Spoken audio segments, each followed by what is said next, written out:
Good morning, guys. Hey, I hope you guys have written your examination properly. Um, okay, so what's the topic? Last we've finished, I believe we have completed the chapter, and we have even completed the basic equations regarding collisions, which is quite different, little bit different than your NCRT equations, right? So we have finished off that section. So today we'll be dealing with the problems. So again, we'll start with collisions and then we'll go in the backward direction. Okay. So let's move on to the problems. Okay. So from collisions, this is the first question. That is two particles A and B move with constant velocities v1 and v2. At initial moment, at the initial moment, their position vectors are r1 and r2 respectively. That is, if you are taking this one as the origin and this is a particle 1's position, this is a particle 2's position, their vector is this is r1 vector and this is r2 vector. That's what they have been told. Okay. Okay.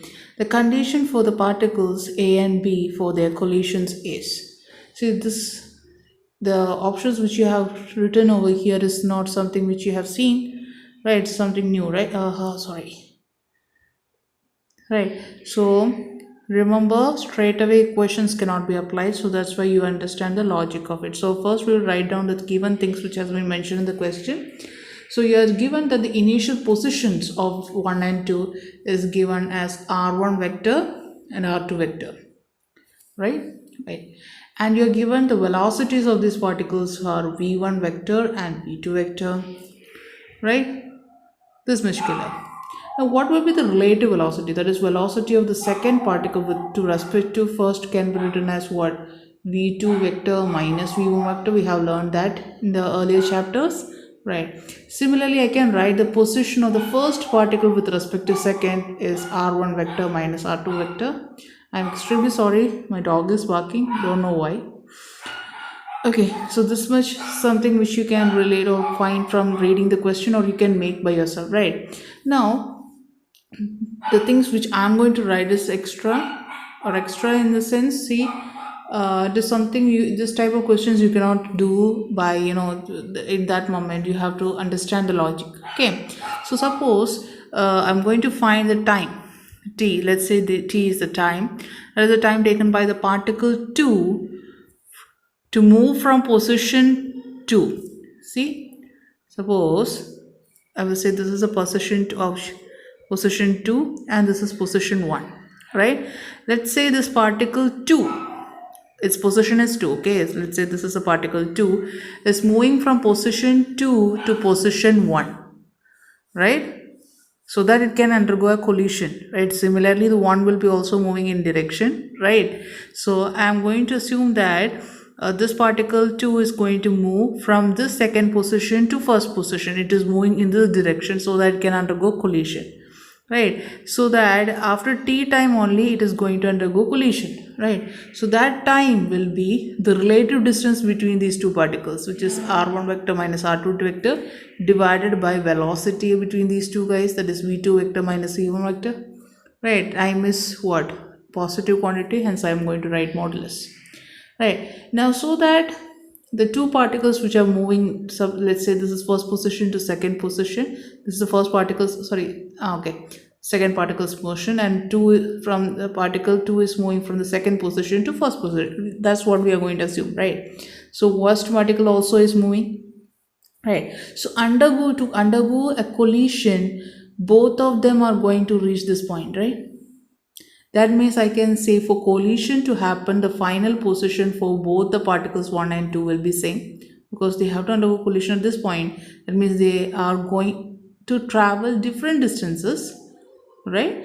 But they are going to reach the same destination. This much clear, right? So that means to reach this final destination, the particle 1 has having the change in position with respect to initial position plus additional distance, which is v1 into t, right? Similarly, the second particle also moves, right, from its initial position of r2 vector plus v2 into t, right? Time into velocity is distance, right?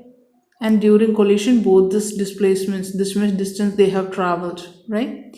So r1 vector minus r2 vector, I can write it like this: v2, okay, you're right in right vector, minus v1t vector, or I can write t as common, right? So it is v2 minus v1 vector, right? So or I can write t is equal to v2 minus v1 vector divided by r1 minus r2 vector, right? Let's keep this equation here, equation for time, right?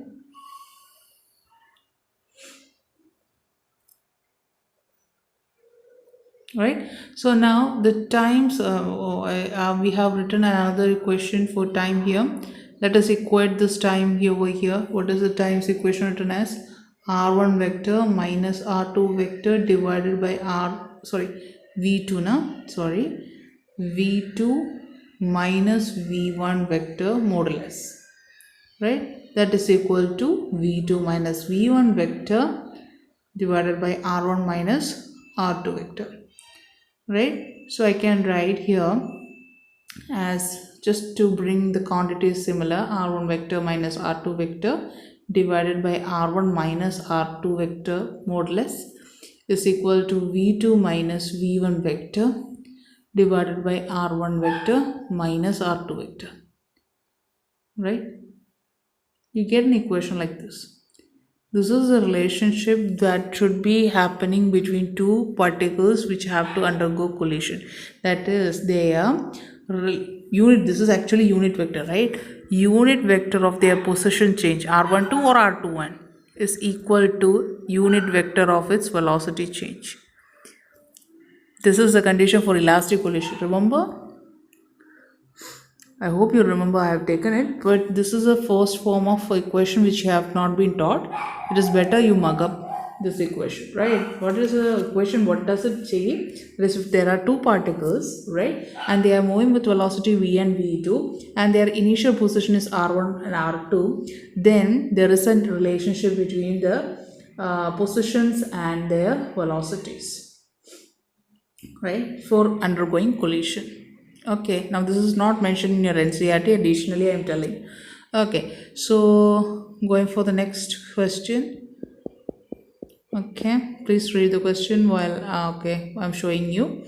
On a frictionless surface, a block of mass m is moving at a speed v, collides elastically with another block of mass m, capital M, right, which is initially at rest. Okay, and after collision, the first block moves at an angle theta to its initial direction and has a speed v by 3. The second block will be having a speed of, right, after collision, what will be this velocity of the second particle. So obviously, just like every collisions, it is better if you can draw, right, it's u1 velocity, that says v, right, it is colliding with another mass which is at rest, right, so its initial velocity is 0, right, and after collision it is said that the first mass m1, in place of moving in straight line, it is moving with an angle theta. Let's draw it, right, in this direction it is moving, right, with the theta angle, and the velocity is v1 is v by 3, 1 by 3 of its initial velocity. So let's say m2 mass, right, is here. It also will be undergoing deviation in this path. Let's say its deviation is 5, right. You are asked what is the velocity of the second ball. This we know that in elastic collision, right, in elastic collision, kinetic energy initial should be equal to kinetic energy final, right, kinetic energy initial should be equal to kinetic energy final. Now kinetic energy initial is half m u1 squared plus half m u2 squared is equal to half m, this is m1, this is m2, m1 v1 squared plus half m2 v2 squared. Now it is given that all the masses are equal, right, so I can remove this half terms here, right, common, right, so this half term here also, and with the mass goes off, here also this term goes off, and here also this term goes off, Now, you are given the second mass is at rest, so this also goes off. So I can write u1 squared is equal to v1 squared plus v2 squared. And it is given that after collision, the first mass is moving with the 1 by 3 of its initial velocity. So initial velocity is given as its v squared, sorry v, then I made it at v squared, and its new velocity is v by 3 whole squared, right, plus v2 squared, right? So here this v by 3, let's bring here, so it becomes v squared minus v squared by 9 is equal to v2 squared, or it is 8v squared by 9 is equal to v2 squared, or I can write it as v2 is equal to root 8v by 3, right, or v2 is equal to 2 root 2 v by 3. Okay, I hope this much is clear. Okay, now let's move on to the next question, guys. Okay, I'll take that from this here. Which question was pending? Yeah, this one is override this one. Okay, let me rotate it and let's enlarge it. Okay, so what is the question here? A ball is thrown vertically downwards from a height of 20 meter with an initial velocity v0. It collides with the ground, loses 50% of its energy in collision, and rebounds to same height. That is, if it is falling from 20 meter, means it is going back 20 meter itself, right? Rebounds to the same height. The initial velocity is asked. Okay, right. So see, when the ball is colliding with the ground, it is losing how much energy? 50% of energy, right? Now let us say in x direction, one mass is moving. Let's say one mass piece is 4m now. So two equal masses means that this is also mass m. Let's say both are moving with velocity v has been given, right? Now, so the next mass will be, see, this is their resultant direction. So into the opposite direction, the actual third piece will be moving, and the third piece obviously will be having mass 2m. This was having m mass, this block is having mass m. Obviously this will be 2m now. Let's say its velocity is v1, we don't know. Alright, so according to this equation, initially the entire piece or this subject, let's say it is bomb, okay, it is at rest, right? So its initial momentum is totally 0. Now this is shared, the final momentum I can write it as, let's say for this guy, it is m into vi cap, because it is in x direction, and this guy is mv into j cap. And this is, I am not going to write it as any unit vector because it is between this x and y. So let's write it as 2m into v vector, I don't know, let's say v1 vector. This velocity is v1, right? So from this term, m cancels off, or can write it as what?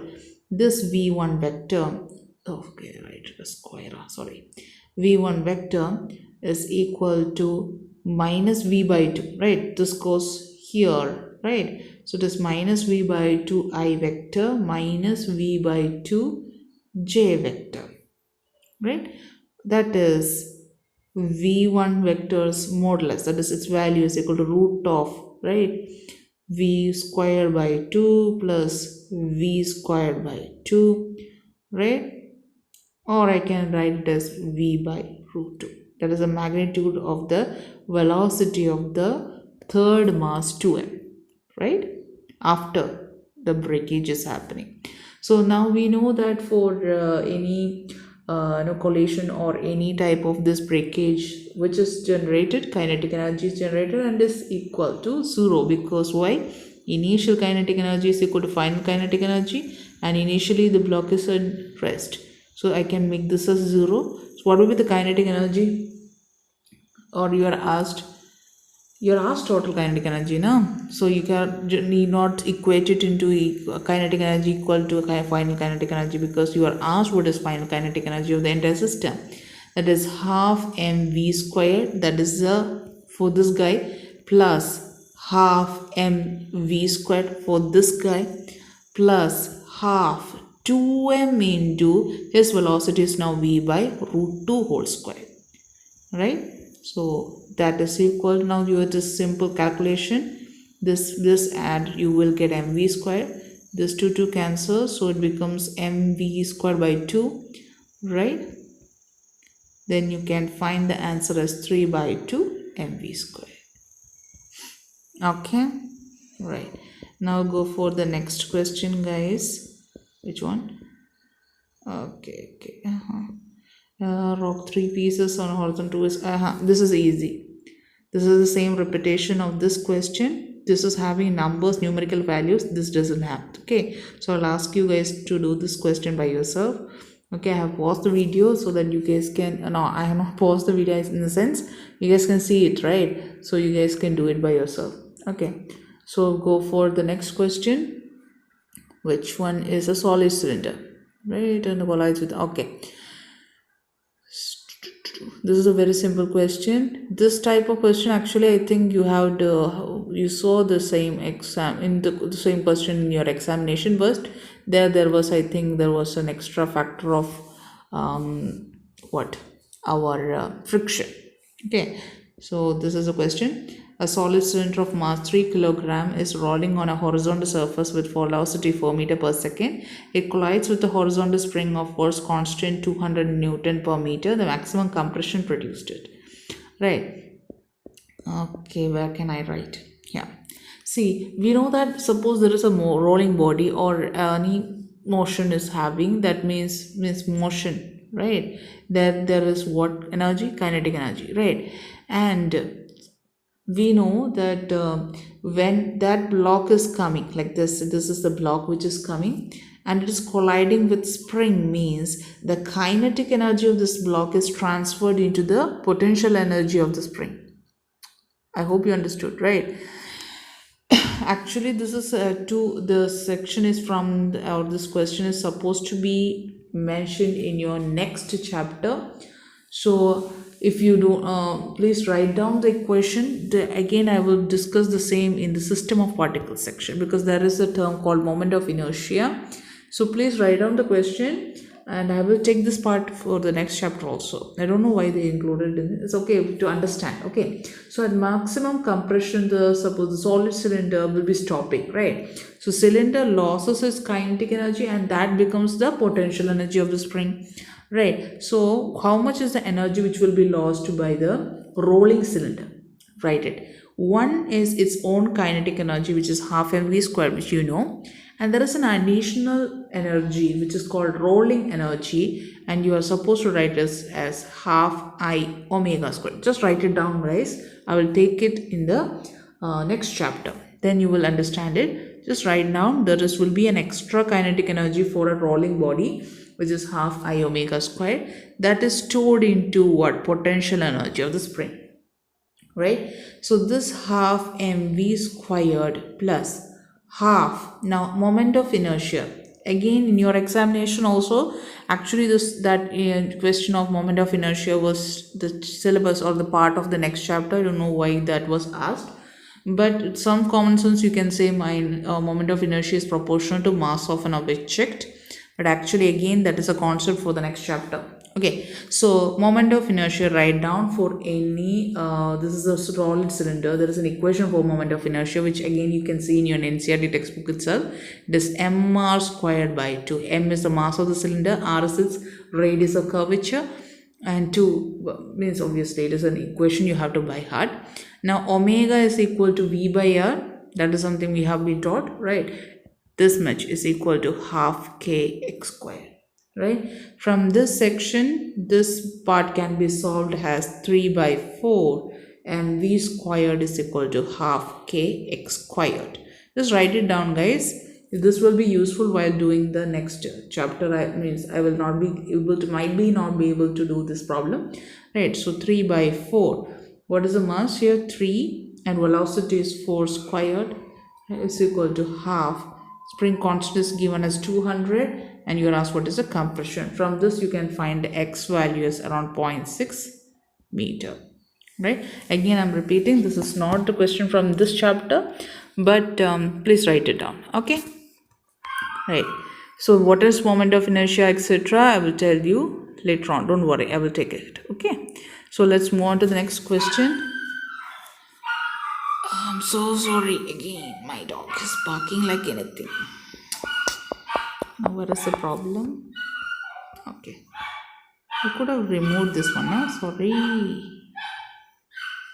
Then will be proper space will be there.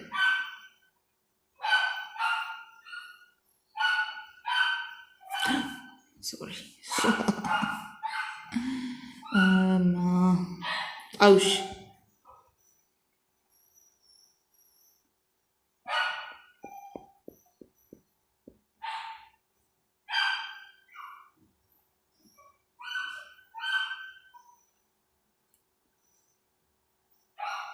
Okay, I'm not removing that one. Okay, so which question? Let's do this one. 49. Two spheres A and B of masses m1 and m2 respectively collide. A is at rest initially and B is moving with velocity v along the x-axis. After collision, B has a velocity v by 2 in the direction perpendicular to the original direction. The mass A moves after collision in the direction. You are asked what is angle. Now that's a question. Okay, so again I will expect you guys can draw it, right? So let's see. Okay, it is said that this is the mass B, right? And let's say this is mass A, right? And after collision, B is moving in this direction like this, right? This is mass B, and let's say A is moving in this direction, so that it is making an angle theta. We don't know anything about A. That's something which has been given, right? Again, I'm repeating the question. A is at rest, right? Initially, so this is mass at velocity 0, right? And this velocity is v.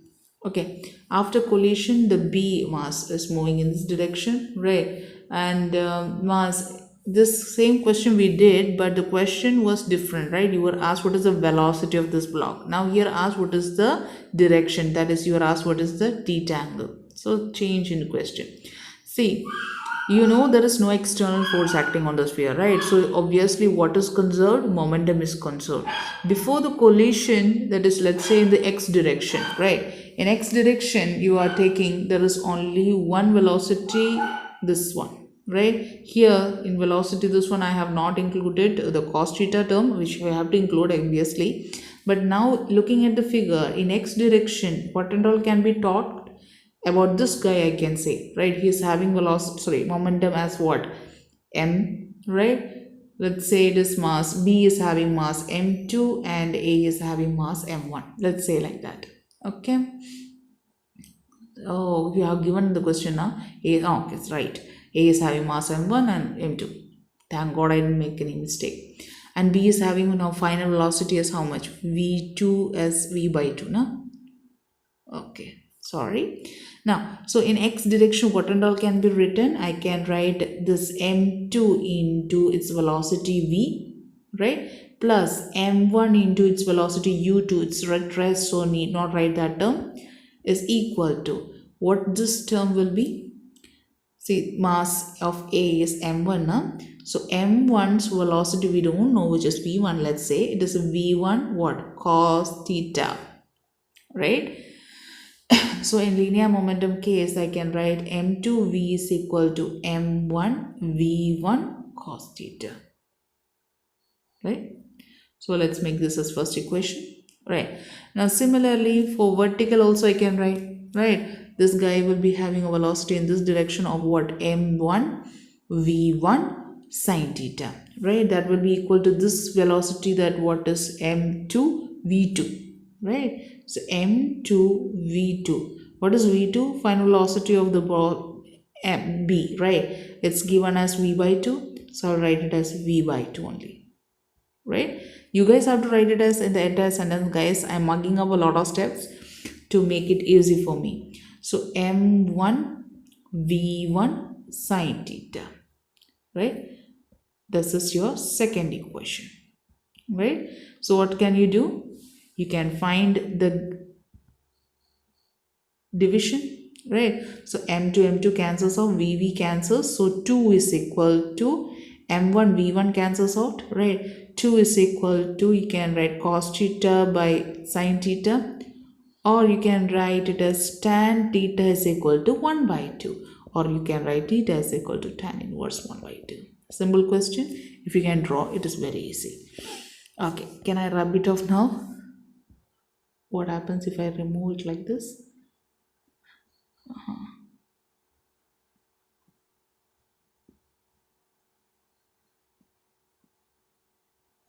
Oh, what a tedious job, man. Okay, let's make this one large. Which question shall we do? 50th question. A mass emerges already with velocity collides with okay, sticking, huh? That is a very easy question. So pause the video. Oh, sorry, okay, and write down the question. Try to do it by yourself. Right, I'm not going to do those questions which are very easy, guys. Okay, because it doesn't make any sense. Okay, 51 questions. Good. You are having a coefficient of restitution part. Do write down the question 51.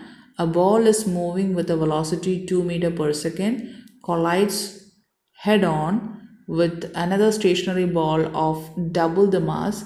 If the coefficient of restitution is given as 0.5, then their velocities after collisions will be.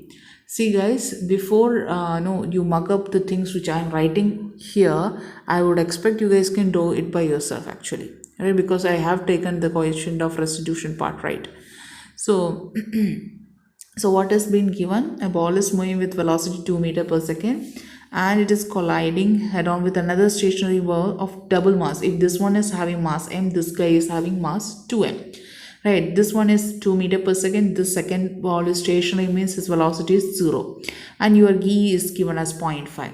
Right, so if you don't know, I can give you a small tricky equation.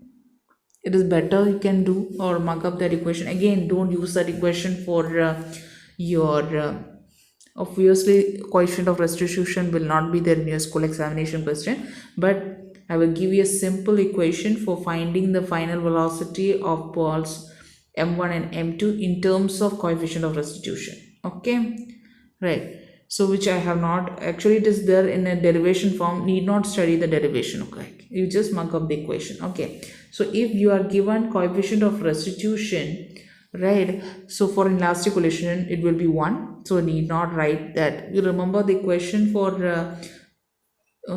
collision after velocity after collision, it is v1 is equal to m1 minus m2 into u1 plus m2 u2 divided by m1 plus m2. I believe that was the equation. No, 1 plus 1, sorry, 2m2 u2 divided by m1 plus m2, right? This was your equation.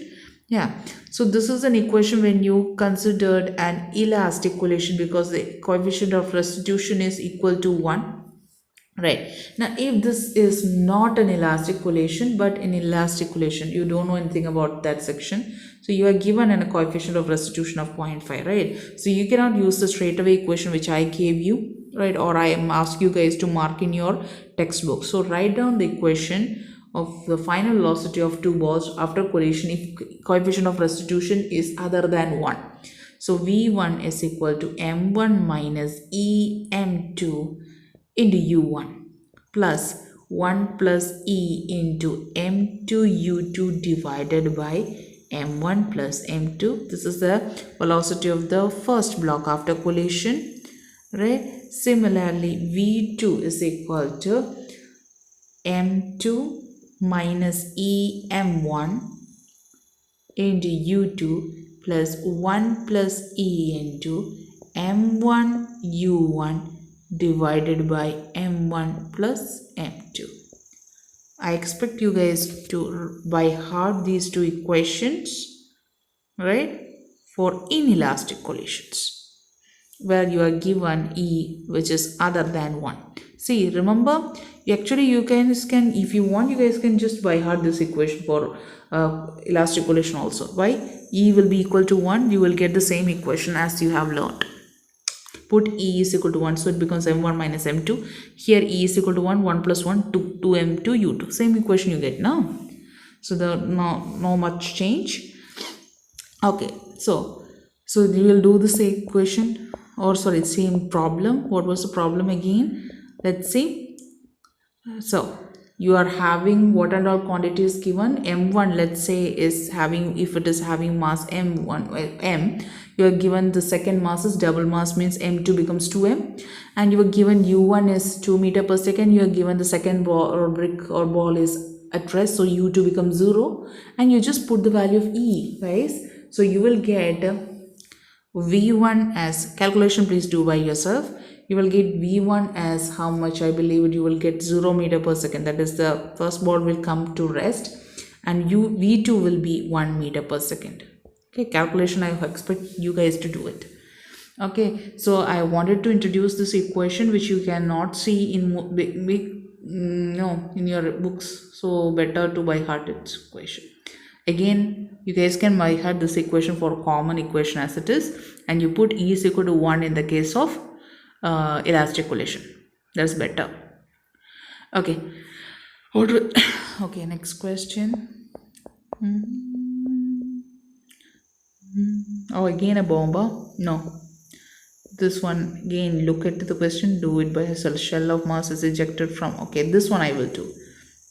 Right, 53rd question will do. An explosion of 3 parts, this one 2 parts go off the right angles to each other. This I'm not going to do. 52 is a question which we have done, and 53, this one I will do because this is an ejection section now. A shell of mass is ejected from a gun. Okay, this energy section I will do that one. Okay, and below this section you will be seeing a bomb now, that you guys can do by yourself. Okay, so pause the video. If you want, you guys can take the screenshot, right? So what is the question here? Which one? 53 we are going to do. Okay, so you are given the question, a shell of mass 200 gram is ejected from a gun of mass 4 kilogram by an explosion that generates 1.405 kg of energy. The initial velocity of the shell is. So how would you do it? Again, I would expect you guys to pause the video and try to do it by yourself. So going on. Okay, so you are having gun like this. Okay, so this gun is of mass what, 4 kilogram, right? And it is ejecting a bullet of how much, 0.2 kilogram, right? And while 0.2 kilogram is 200 gram, right? We have just converted into what, kilograms. So this, let's say the gun is having velocity v1 and the bullet is moving with velocity v2 after it is fired. Okay, so initially both of them are inside the itself, so it is at rest. So the entire this recoil velocity of this gun plus the movement of gun's bullet will be generating the 1.05 kilojoules of energy. I hope you understood. See, initially they were at rest, so the net kinetic energy was 0. So initial kinetic energy is equal to final kinetic energy. That's what we are going to assume. So what will be the final kinetic energy? It will be sum of kinetic energy of our what? Of our gun and the final kinetic energy of the bullet which is going off. So it is half m. Let's write it as, I will straight away write the mass. What is 4 kilogram now? So half 4 into its velocity is v1, so v1 squared plus half, what was the bullet's weight? It is 0.2, right, into v2 squared, right? That is given as 1050 joule. Kilojoule, I just write it as joule, right? This is your one equation. Now similarly we are going to consider initial momentum is equal to final momentum. Initial momentum, they are at rest, 0. 4 into v1 plus 0.2 into v2, right? Now here you have got two equations. Solve it by yourself. I expect you guys to solve it. Here you can remove the half, becomes double of this one, right? You guys can solve by any method, you just get the answer. Solve these two equations, you can find the answer. Okay, so I believe you can find the velocity is around how much, around I think is 100 meter per second, right? I believe it is 100 meter per second, right? So you will get the initial velocity of the shell as 100 meter per second. Okay, I'm just straight away telling the answer. I'm just gave you the way of doing it. Okay, this much is clear. Now, again, the resting block. Okay, 55th questions. I'm going to just say how to do it because we have done it. A mass of 0.5 kilogram moving with a speed of 1.5 meter per second on a horizontal smooth surface collides with a nearly weightless spring of force constant, the maximum compression. See, this is not a rolling section, right? This is the question which was asked during your examination, but albeit you guys would have done if you have understood the logic of the question. If not, please listen how it is done. See, and I will tell you regarding your examination point of views question also. See, you are told that there is a ball whatsoever, it is colliding with the spring, right? So its entire kinetic energy is going to be stored as potential energy in the spring. So half mv squared is equal to kx squared, half kx, sorry. Right, now then you guys can find x, the other things are given. Now what happened in your examination is, in this question which you are doing in this video, it is given that the surface is very smooth. That makes it very easy. But in your examination it was told that it's a frictional surface, right? So the entire kinetic energy of the block or the ball will be transferred into the potential energy of the spring plus to overcome the friction, right? So what will be the frictional force? It is mu into n, right? So what will be n in this case? It will be mg, so it will be mu mg, right? So into how much? It's displacement, so there is another term x, right? Clear? See, why did I write x if you are having doubt? See, energy, so energy due to friction, energy due to friction or work done due to friction. Work done due to friction is its force, which is mu into n into displacement, which is caused due to the spring, right? So mu into n into x, or n can be written as mg and then becomes mu into mg into x. That is what was mentioned in your examination. समझ में आया? Okay, so let's move on to, I think we have done better collision type questions. I believe you guys can go for the, should we do anything else question? Let me see. Nah, I believe you guys can do the most of the questions, not that much complicated ones. Okay. Okay. Okay, I want to mention something. Okay, so, suppose a ball is colliding, falling on suppose like this surface, and it is coming rebounding with velocity. Suppose this is colliding with velocity v, and it is coming back with velocity v. What will the change in momentum? It will be 2mv. See, let's say the ball is having mass m. So its initial momentum in this direction will be mv. In this direction, its fine momentum will be what? Minus mv. What will be change in momentum? mv minus mv. So it will be 2mv. I just want to make sure you understand the logic of it. That's what happens when you are striking a ball with a bat also. Okay, you guys can be facing this type of questions. Okay, let's move on to the type of questions which you have not done. Collision, I believe we have done a lot of questions now. Okay, let's move on to the next one. Let us look at this question, guys.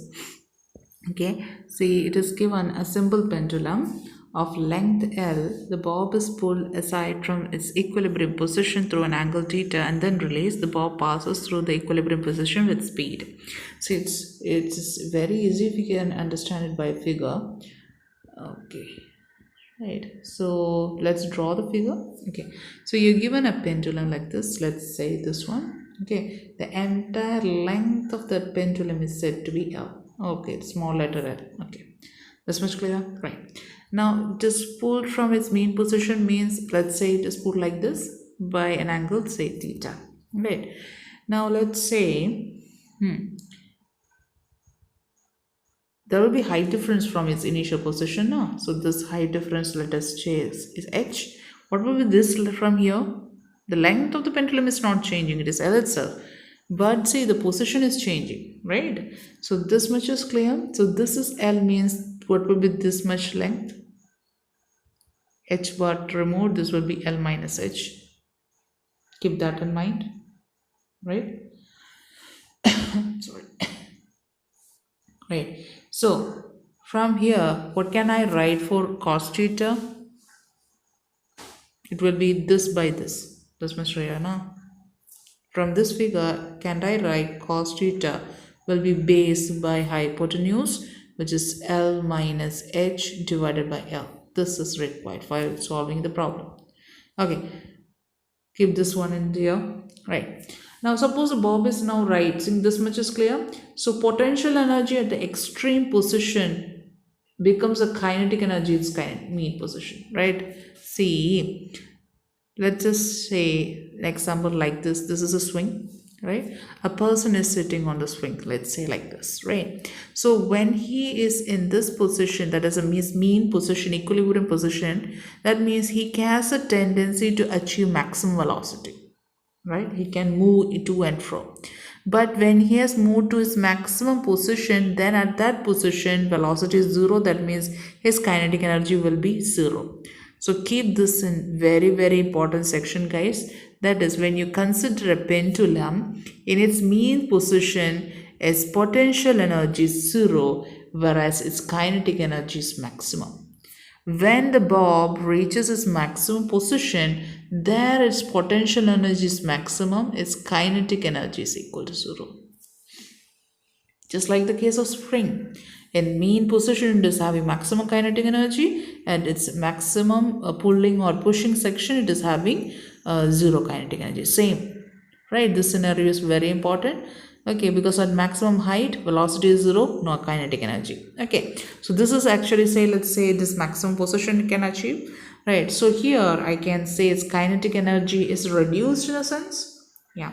So in this position, the potential energy is 0, right? So I can say now the potential energy is actually increasing and its kinetic energy is decreasing. So that means what has been converted to what? Kinetic energy has been converted into potential energy.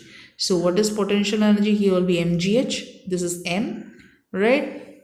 And this is the position change, that how much h position from its ground, let's say. So this mgh is equal to half mv square. This maximum velocity section at this position, right?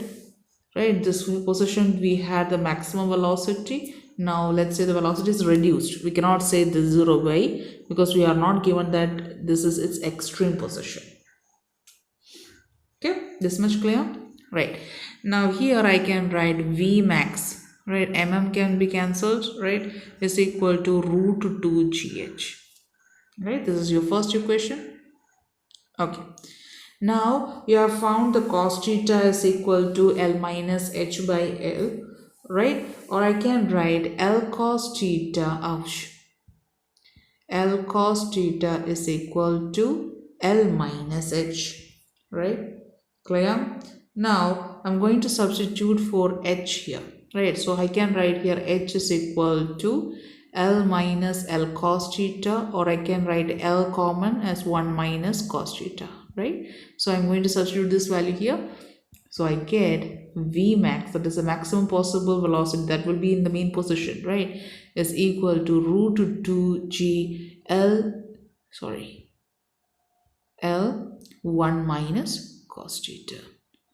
Now that is the proper solution for your above question. See this one. Okay.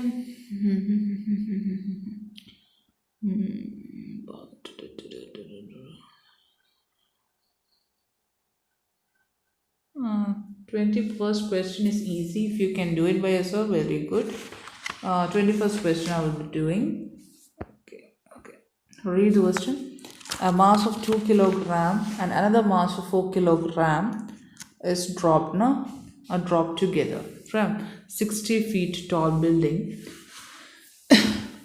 Actually, it's very easy, after fall 30 feet each towards the earth, their respective it is very easy. Kinetic energy, so it is a free falling velocity, so they are going to reaching the ground will be, since the height is same, right, both the balls, so obviously they will be having the same kind velocity when they reach the ground, same position, same different masses obviously. So kinetic energy will be only depending on our masses. I'm repeating again, guys. Don't feel that I'm babbling around. See, you're given two masses, 2 kilogram and 4 kilogram. They are dropped from 60 feet, means they are going to achieve same height, and they have, after a fall of 30 feet, means both of them have reached 30 feet, right? That means they have achieved same displacement. Yes, they are reaching same displacement. They are both free falling, means obviously they are having same final velocities, right? Yeah. So kinetic energy only depends upon mass and velocity. Velocities are same. I can cut it off, half goes off. So kinetic energy of first divided by kinetic energy of the second will be m1 by m2. So it will be 2 divided by 4, or the answer will be 1:2. This is how you're supposed to do. Okay. Again, 22nd question is also easy. 25th.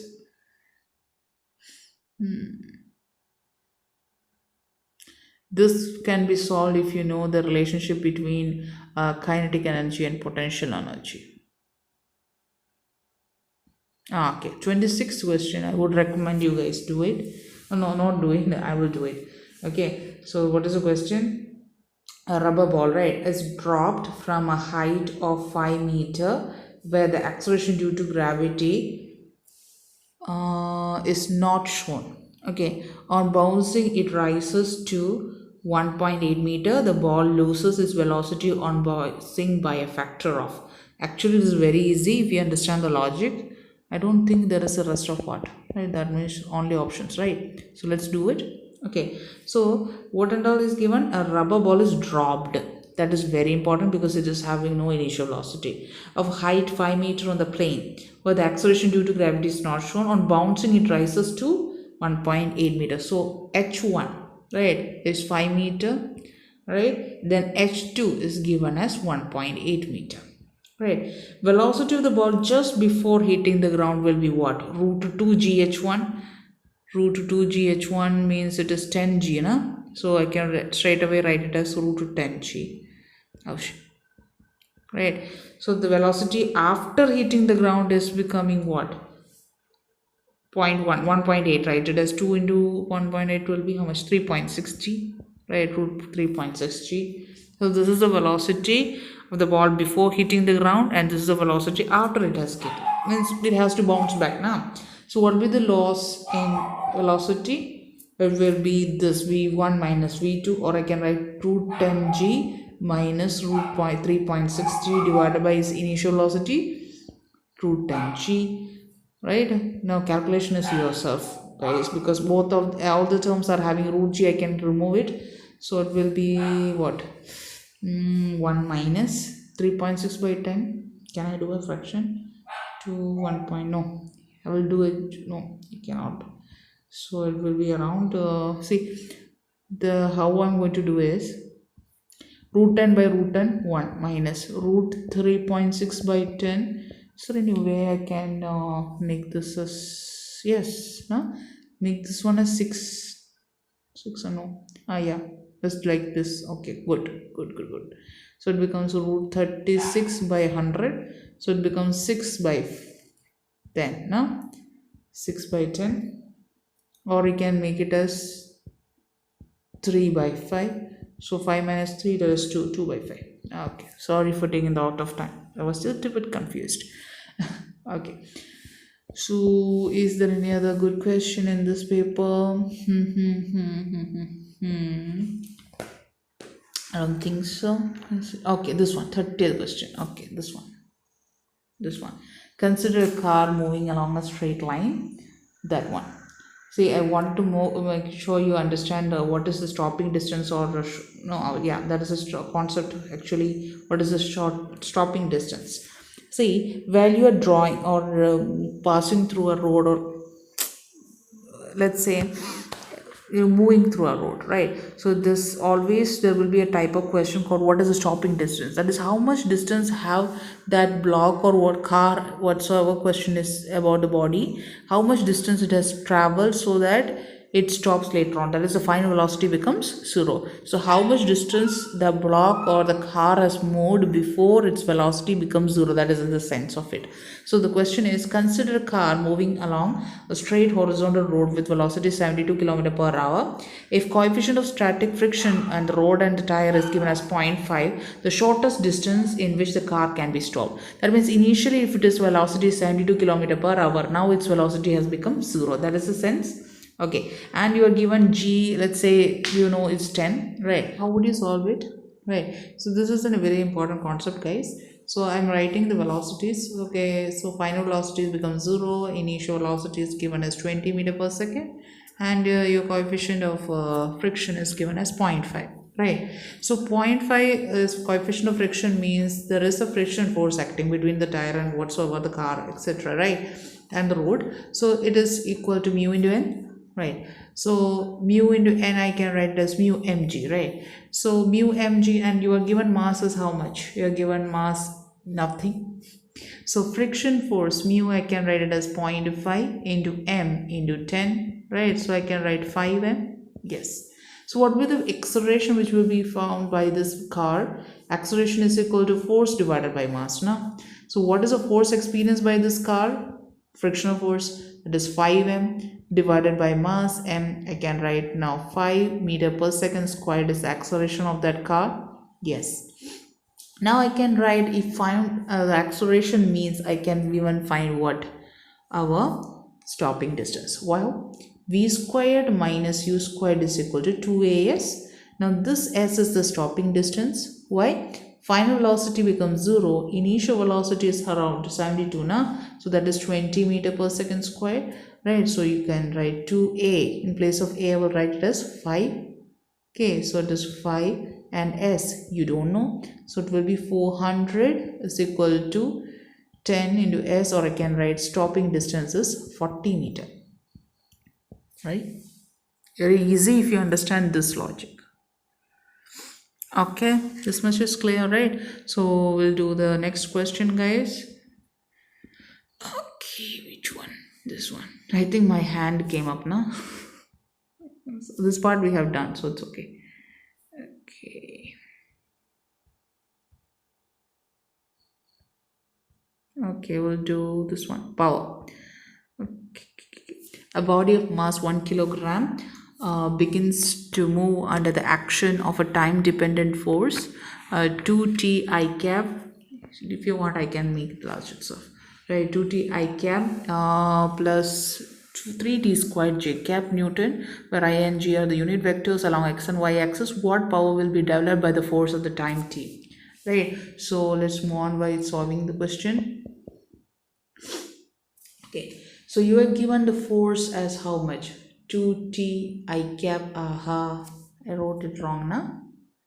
Let's make this up a large. Okay, 2t I cap plus 3t squared j cap. That means you are having a variable force, guys, right? So you know m into a, or in place of m into a, I can write dv by dt is equal to force. So I will write it as 2t I cap plus 3t squared j cap, right?